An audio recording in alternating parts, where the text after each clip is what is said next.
Sir Isaac Newton. Now, I don't know what you know of Isaac Newton, but everything I've read of his tells me that there's no greater genius to ever walk the surface of this earth.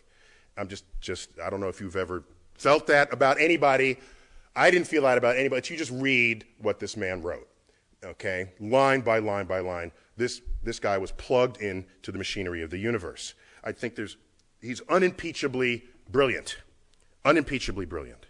And let me read again what we heard from Mike Shermer earlier in Isaac Newton's writings. By the way, in his Principia, here's the page 1, page 0 of Principia.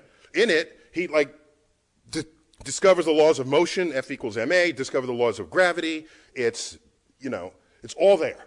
And he did this all before he turned 26. And in this, when he talks about motion,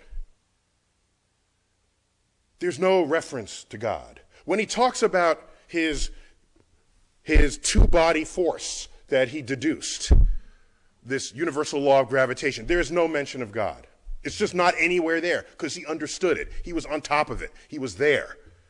Even though the understanding of the motions of the planets before he came along was given unto God because nobody understood it, or nobody understood well enough to really believe that they had a full predictive handle on it in the way the universal law of gravitation supplied.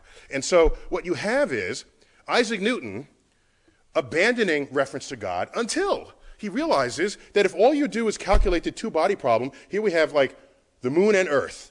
Yes, he's got that calculated. Now you have the sun and the earth. You got that.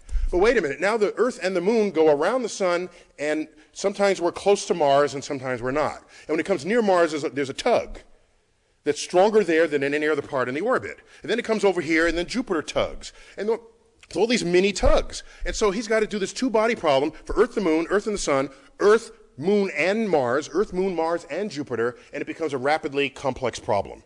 And he realizes that, in fact, applying this simple sort of approach to calculating the stability of the solar system, he finds he can't stabilize the solar system. He can't account for how we have stayed this way for as long as what was possibly necessary from the beginning of the universe. And so what does he say? He's at his limits.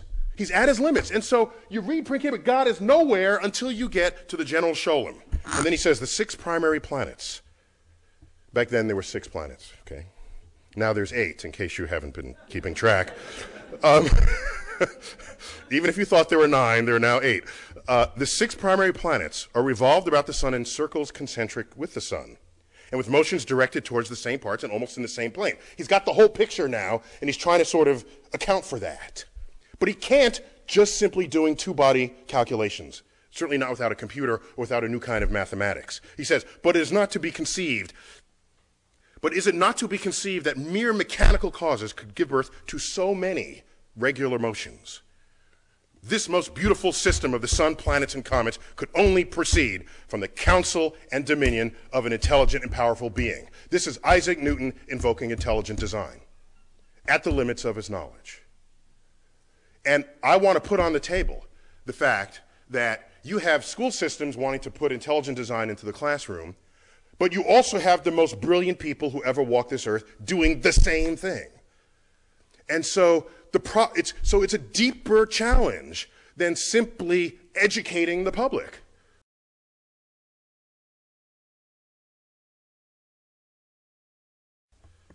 But references to God were nowhere else in those writings. Nowhere else. He says, I suppose nobody would deny, but that there's somewhat more of contrivance, somewhat more of miracle in the production and growth of plants and animals than in lifeless heaps of inanimate bodies. For the finger of God and the wisdom of divine providence is in them, much more clearly manifested than in the other. He doesn't say that about the orbits. We're done with the orbits, as Mike Shermer had noted. We're done. He's in a place where nobody really has the answer. So he invokes, this is intelligent design once again.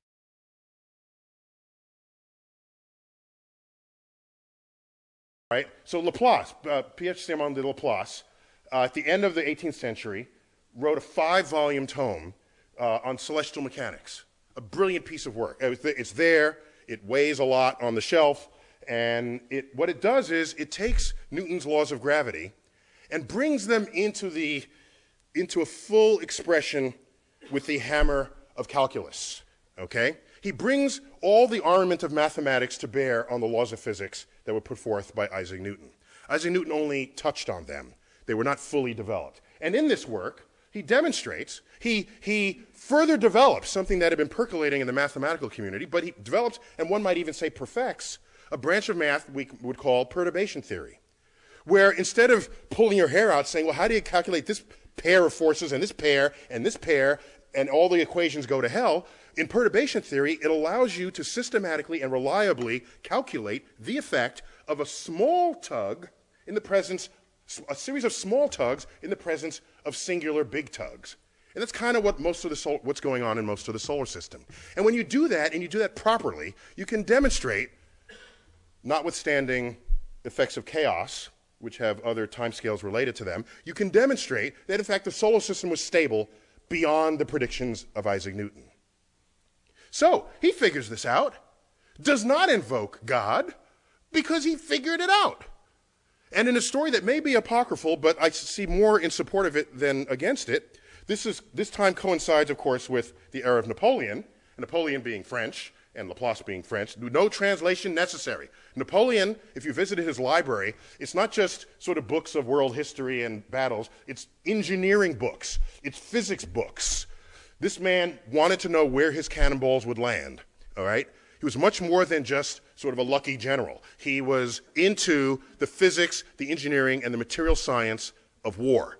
And so he immediately summoned up the 5-volume production of Laplace, read it through, cover to cover, called in Laplace, and said, sir, I have the exact quote here.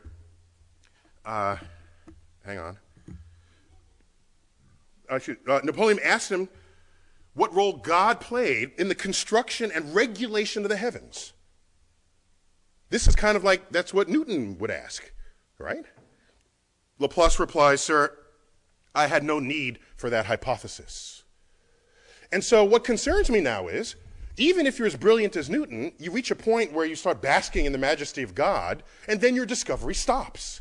It just stops. You're kind of no good anymore for advancing that frontier, waiting for somebody else to come behind you who doesn't have God on the brain, and who says, that's a really cool problem, I want to solve it. They come in and solve it. But look at the time delay. This was a 100-year time delay. And the math that's in perturbation theory is like crumbs for Newton. He could have come up with that. The guy invented calculus just on a dare, practically. When someone asked him,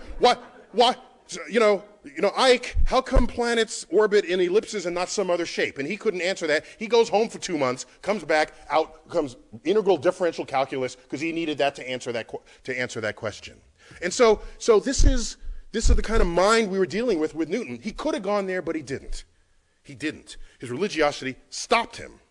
And so we're left with the realization, of course, that intelligent design, while real in the history of science, while real in the presence of sort of philosophical drivers, is nonetheless a philosophy of ignorance.